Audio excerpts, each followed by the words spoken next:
துலாம் ராசி. இந்த கால சக்கரத்தில் 7ஆம் ராசி, கலத்தர காரகனான ஒரு ராசி.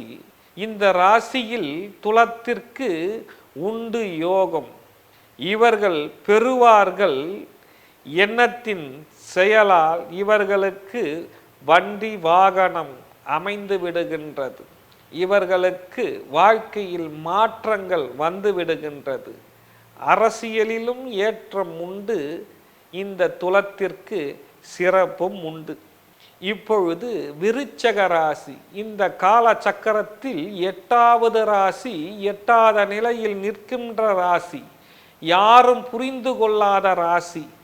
இவர்கள் மற்றவர்களை சரியாக எடை போடுகின்ற திறனுள்ள ராசி இந்த விருச்சக ராசி. இந்த விருச்சக ராசி இந்த ஆண்டு இவர்கள் நினைத்தது நடந்தே விடும். இந்த ஆண்டு, இந்த ஆண்டில் பூர்வ புண்ணியாதிபதி குரு உச்சம் பெறுவார்.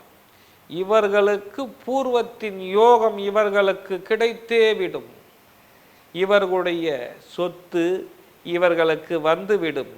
இவர்களுடைய தொழில் இவர்களுக்கு சிறப்பு தந்துவிடும். இந்த விருச்சிக ராசிக்கு பண வரவு உண்டு.